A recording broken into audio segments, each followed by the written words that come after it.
Whenever I decide to check out a TV series, I always live by a certain rule. If a show can't convince me to keep watching after 3 episodes, then the rest of the series might not be all too good either. With each of the Overwatch League teams having played at least 3 games so far after week 2, let's take a look at how the Canadian players have done and whether or not their play so far follow my rule and can maybe show how the rest of the Stage 1 meta will end up for them. How's it going, everybody? My name is Jordy, and this is the JORDANDY.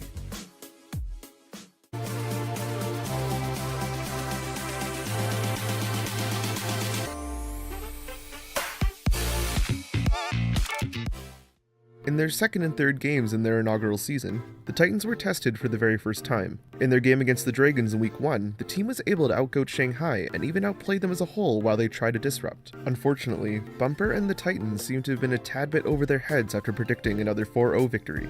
In a game that was never truly 3-3 mirror, the Titans had trouble when it wasn't so. The Charge pulled out a Sombra Fire Widow comp with a solo Wrecking Ball on map 1 Nepal Village, and it really seemed like a back and forth battle for the Titans as they struggled to look dominant as everyone predicted. Stitch was given an opportunity to play McCree in an attempt to balance the damage output of the Charge, but overall the Titans had trouble adapting to the Charge's Sombra.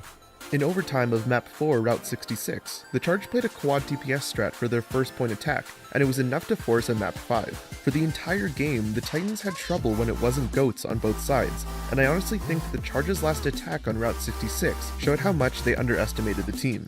Even so, for the second week in a row, the Titans had a full hold on Hollywood. Even with their past experiences Runaway, the Titans have proven that they're amazing at zone defenses. The Charge's somewhat hard lock on the Sombra truly tested the Titans' might, but with that being said, Slime and Janu's self-destruct boot combo was one of the biggest plays of the season so far, and definitely ended the game in a patented runaway finish on Ilios. In their game against the Shock, the Titans definitely learned from the mistakes they made in the Charge game, and won one of the most thrilling matchups of the season.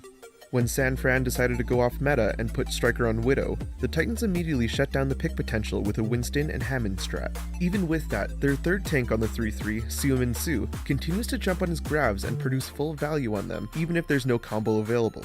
His alternate fire alone is enough to wipe a grab team, and his playstyle works amazingly with Bumper and Janu, and brought them to their 3-1 win. While they looked shaky at the start of the week, I think it was good for them to be tested this early in the season. The only thing I am afraid of is if they're relying on the 3-3 too heavily. I understand that they have capable players when Goats goes off meta, but it has been a long time since we've seen the team fully playing a different meta. The Titans played Agilities and the Valiant in our second ever crossover matchup this Friday. The Defiant played a very scrappy game against the Rain on Friday, and was a battle to see who had the best supports. Both teams played the meta for the most part, and Busan and Numbani were played very closely. At one point, Roki even tried to backcap on point B Numbani, and was almost successful. After splitting the first 2 maps, Horizon was unfortunately the point when the Rain took over, ending in a 6-4 extra time score. The supports of the Rain were just better than the Defiants. Aid and Rocky played competently, but Kodak was just a better Zen on Horizon, and the Defiant were not able to defend points in OOT. When it was the Defiant's turn to attack, the Rain pulled out a Bastion comp and held the point to win Horizon. Unlike their game against the Outlaws, Toronto just couldn't adapt quick enough to the off-meta strat. All in all, Defran and his supports just out-carried Toronto. The Defiant were not able to clutch final battles on their defenses, and Map for Dorado just seemed to show how the team currently plays under immense pressure. Everything seemed to fall apart after the long HLC battle. Hopefully the team can improve against the NYXL on Friday, and Note in the Uprising on Sunday. Going into their second game of the season, Agilities was once again on Bridget duty. Right off the bat, the Valiant played a very good map 1 on Nepal, and the Valiant outsurvived the NYXL to win the first map.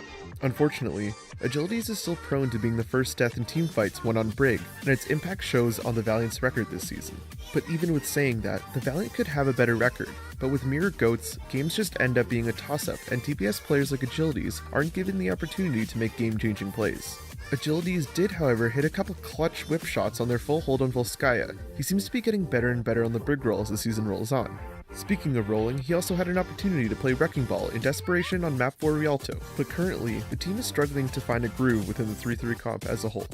Overall, the NYXL just had more team wipes and better ult combos, and the Valiant were just not able to run a full attack on the payload maps. In our first ever Canadian crossover game, the Toronto Defiant played their third game of the season versus Agilities and the winless Valiant.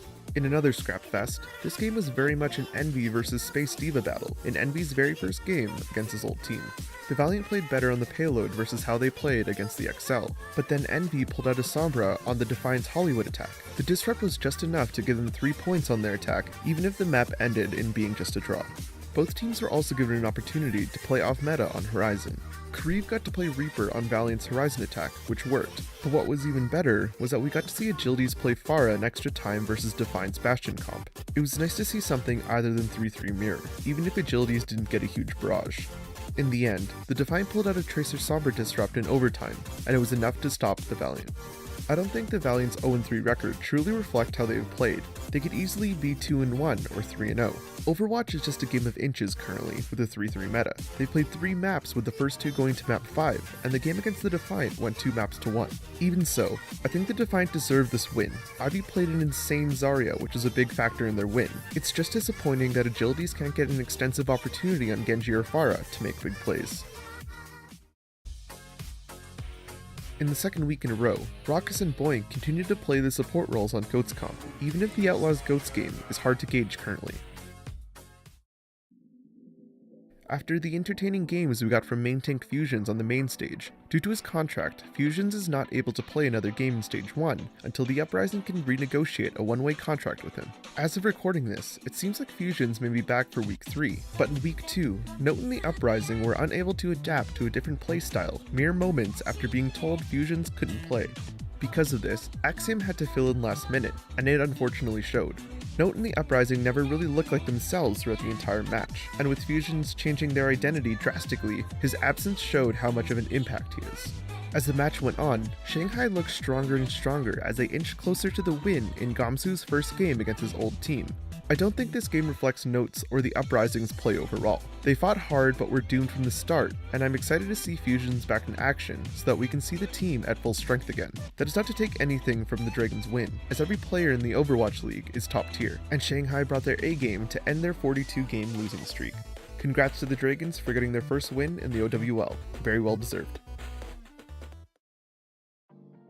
In Surefour's second week as Gladiator Zarya, the normal hitscan player continued to struggle alongside his Paris Mir Soon as they both continued to get accustomed to the 3-3 meta. A hefty amount of grabs were eaten by both teams' divas, and it shows that the DPS players like Surefour and Soon are still not adept to Zarya. Even so, Surefour did get a few frags on the Zarya and proves that he still has some upside on the pick. Ultimately, Surefour played far better on the pick than Soon, even if it didn't result in a win. We did get to see a Widow battle on map 2 Anubis, point A, but it unfortunately didn't amount to much, with Surefour and LA swapping back to Goats afterwards.